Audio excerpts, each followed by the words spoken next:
J'ai l'impression que tout le monde croit que le questionnaire de Proust a été inventé par Marcel Proust, ce qui n'est absolument pas le cas. Effectivement, oui. D'ailleurs, il y a répondu plusieurs fois dans sa vie. À partir de la fin du 19e siècle, il était jeune, ce questionnaire l'amusait et il y a apporté des réponses d'une poésie et d'une sensibilité si puissante que le terme de questionnaire a été baptisé par son nom. Ces questionnaires ont été inventés en Angleterre sans qu'on soit parfaitement précis en 1850-1860. Et la société victorienne s'enthousiasmait à l'époque pour ce jeu de questions. J'ai fait une photocopie des réponses d'Oscar Wilde, en effet. Ça doit être prodigieux, non? C'est exceptionnel.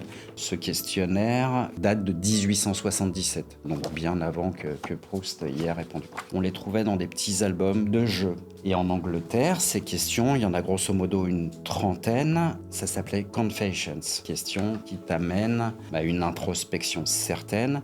Et ces questions sont tellement bien fichues, incontestablement, les réponses apportées disent beaucoup de la personnalité de chacun. Tous ces feuillets, ce sont des questionnaires de Proust complétés entièrement par les 5 membres des Rolling Stones.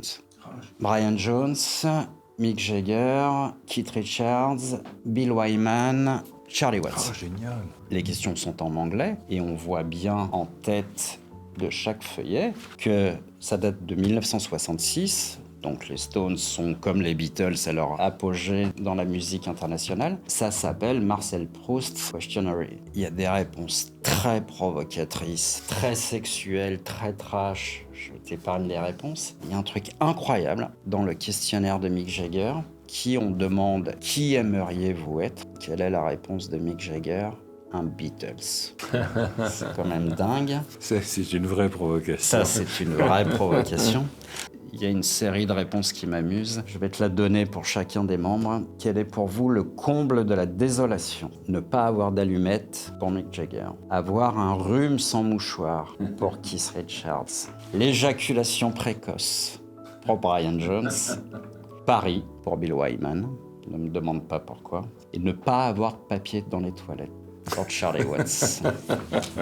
Ce qui est vraiment très étonnant, et là je vais encore faire un retour à Serge Gainsbourg, qui a également rempli un questionnaire de Proust que je possède. Gainsbourg répond la même chose que Charlie Watts pour la plus grande désolation. Gainsbourg répond manquer de papier cul. C'est très étonnant.